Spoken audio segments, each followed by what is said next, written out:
Superman and Paula Brown's New Snowsuit, Story, 1955. The year the war began, I was in the fifth grade at the Annie F. Warren Grammar School in Winthrop, and that was the winter I won the prize for drawing the best civil defense signs. That was also the winter of Paula Brown's New Snowsuit. And even now, 13 years later, I can recall the changing colors of those days, clear and definite as patterns seen through a kaleidoscope. I lived on the bay side of town on Johnson Avenue, opposite the Logan Airport, and before I went to bed each night, I used to kneel by the west window of my room and look over the lights of Boston that blazed and blinked, far off across the darkening water. The sunset flaunted its pink flag above the airport, and the sound of waves was lost in the perpetual droning of the planes. I marveled at the moving beacons on the runway and watched until it grew completely dark, the flashing red and green lights that rose and set in the sky like shooting stars. The airport was my Mecca, my Jerusalem. All night I dreamed of flying. Those were the days of my Technicolor dreams. Mother believed that I should have an enormous amount of sleep, and so I was never really tired when I went to bed. This was the best time of the day, when I could lie in the vague twilight, drifting off to sleep, making up dreams inside my head the way they should go. My flying dreams were believable as a landscape by Dolly, so real that I would awake with a sudden shock, a breathless sense of having tumbled like Icarus from the sky and caught myself on the soft bed just in time. These nightly adventures in space began when Superman started invading my dreams and teaching me how to fly. He used to come roaring by in his shining blue suit and his cape whistling in the wind, looking remarkably like my Uncle Frank, who was living with Mother and me. In the magic whirring of his cape, I could hear the wings of 100 seagulls, the motors of 1,000 planes. I was not the only worshiper of Superman in our block. David Sterling, a pale, bookish boy who lived down the street, shared my love for the sheer poetry of flight. Before supper every night, we listened to Superman together on the radio, and during the day, we made up our own adventures on the way to school. The Annie F. Warren Grammar School was a red brick building set back from the main highway on a black tar street, surrounded by barren gravel playgrounds. Out by the parking lot, David and I found a perfect alcove for our Superman dramas. The dingy back entrance to the school was deep set in a long passageway, which was an excellent place for surprise captures and sudden rescues. During recess, David and I came into our own. We ignored the boys playing baseball on the gravel court and the girls giggling at dodgeball in the dell. Our Superman games made us outlaws, yet gave us a sense of windy superiority. We even found a stand-in for a villain in Sheldon Fine, the sallow mama's boy on our block who was left out of the boys' games because he cried whenever anybody tagged him and always managed to fall down and skin his fat knees. At first, we had to prompt Sheldon in his part, but after a while he became an expert on inventing tortures and even carried them out in private, beyond the game. He used to pull the wings from flies and the legs off grasshoppers and keep the broken insects captive in a jar, hidden under his bed where he could take them out in secret and watch them struggling. David and I never played with Sheldon except at recess. After school, we left him to his mama, his bonbons, and his helpless insects. At this time, my Uncle Frank was living with us while waiting to be drafted, and I was sure that he bore an extraordinary resemblance to Superman incognito. David couldn't see his likeness as clearly as I did, but he admitted that Uncle Frank was the strongest man he had ever known, and could do lots of tricks like making caramels disappear under napkins and walking on his hands. That same winter, war was declared, and I remember sitting by the radio with Mother and Uncle Frank and feeling a queer foreboding in the air. Their voices were low and serious, and their talk was of planes and German bombs.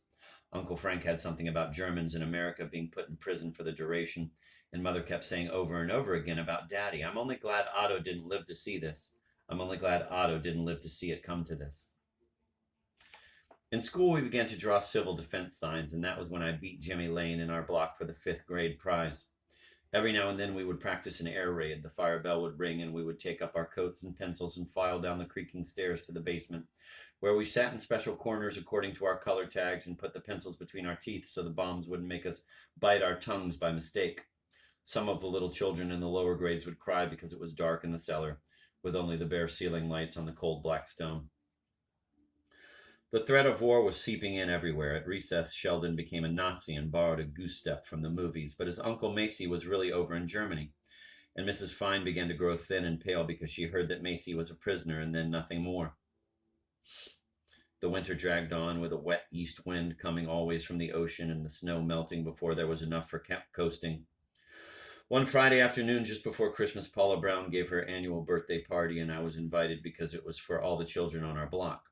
Paula lived across from Jimmy Lane on Somerset Terrace, and nobody on our block really liked her because she was bossy and stuck up with pale skin and long red pigtails and watery blue eyes.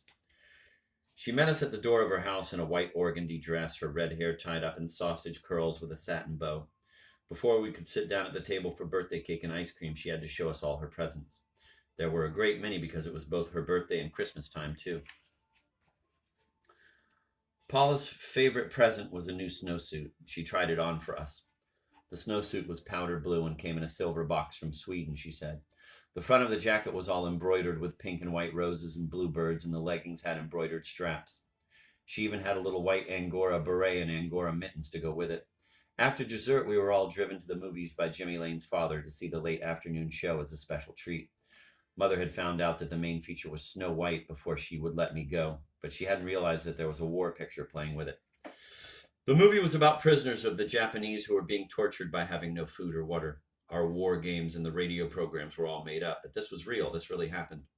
I blocked my ears to shut out the groans of the thirsty, starving men, but I could not tear my eyes away from the screen. Finally, the prisoners pulled down a heavy log from the low rafters and jammed it through the clay wall so they could reach the fountain in the court. But just as the first man got to the water, the Japanese began shooting the prisoners dead and stamping on them and laughing. I was sitting on the aisle, and I stood up then in a hurry and ran out to the girls' room, where I knelt over a toilet bowl and vomited up the cake and ice cream. After I went to bed that night, as soon as I closed my eyes, the prison camp sprang to life in my mind, and again the groaning men broke through the walls, and again they were shot down as they reached the trickling fountain. No matter how hard I thought of Superman before I went to sleep, no crusading blue figure came roaring down in heavenly anger to smash the yellow men who invaded my dreams. When I woke up in the morning, my sheets were damp with sweat.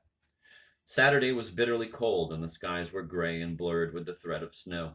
I was dallying home from the store that afternoon, curling up my chilled fingers in my mittens when I saw a couple of kids playing Chinese tag out in front of Paula Brown's house. Paula stopped in the middle of the game to eye me coldly. "We need someone else," she said. "Want to play?" She tagged me on the ankle then, and I hopped around and finally caught Sheldon Fine as he was bending down to fasten one of his fur-lined overshoes. An early thaw had melted away the snow in the street, and the tarred pavement was gritted with sand left from the snow trucks. In front of Paula's house, somebody's car had left a glittering black stain of oil slick. We went running about in the street, retreating to the hard brown lawns when the one who was it came too close. Jimmy Lane came out of his house and stood watching us for a short while and then joined in. Every time he was it, he chased Paula in her powder blue snowsuit, and she screamed shrilly and looked around at him with her wide, watery eyes, and he always managed to catch her. Only one time she forgot to look where she was going, and as Jimmy reached out to tag her, she slid into the oil slick. We all froze when she went down on her side as if we were playing statues. No one said a word, and for a minute there was only the sound of the planes across the bay. The dull green light of late afternoon came closing down on us, cold and final as a window blind.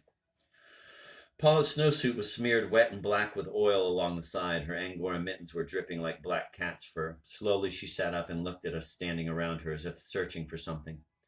Then, suddenly, her eyes fixed on me. "You," she said deliberately, pointing at me. "You pushed me."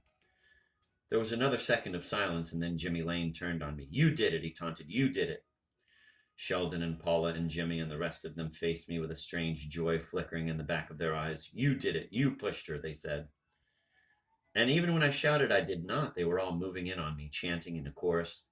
"Yes, you did. Yes, you did. We saw you." In the well of faces moving toward me, I saw no help.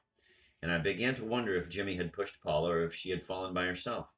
And I was not sure. I wasn't sure at all. I started walking past them, walking home, determined not to run.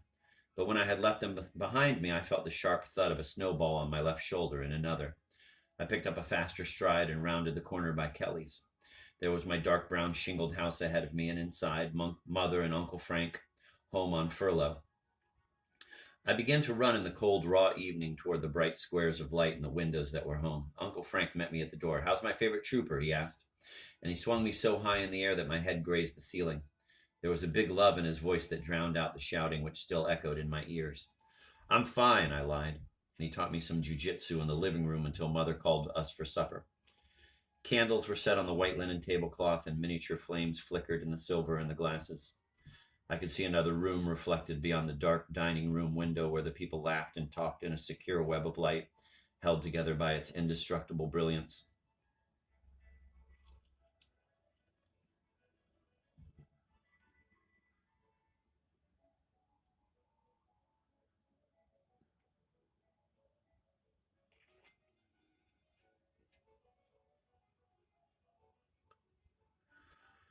All at once the doorbell rang and Mother rose to answer it. I could hear David Sterling's high, clear voice in the hall. There was a cold draft from the open doorway, but he and Mother kept on talking, and he did not come in. When Mother came back to the table, her face was sad.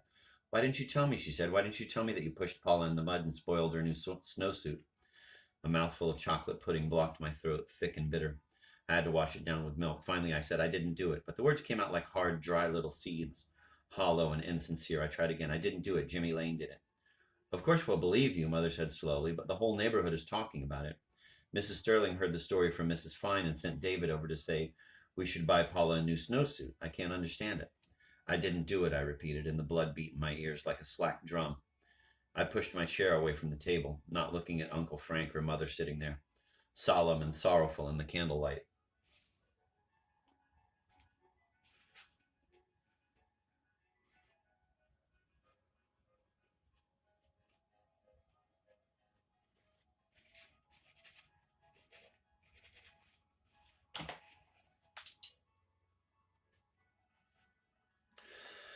The staircase to the second floor was dark, but I went down the long hall to my room without turning on the light switch and shut the door. A small, unripe moon was shafting squares of greenish light along the floor, and the window panes were fringed with frost.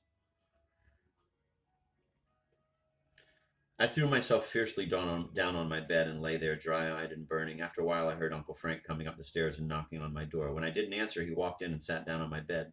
I could see his strong shoulders bulk against the moonlight, but in the shadows his face was featureless. "Tell me, honey," he said very softly. "Tell me. You don't have to be afraid. We'll understand. Only tell me what really happened. You have never had to hide anything from me. You know that. Only tell me how it really happened." "I told you," I said. "I told you what happened, and I can't make it any different. Not even for you, I can't make it any different." He sighed then and got up to go away. "Okay, honey," he said at the door. "Okay, but we'll pay for another snowsuit anyway, just to make everybody happy. And 10 years from now, no one will ever know the difference." The door shut behind him, and I could hear his footsteps growing fainter as he walked off down the hall.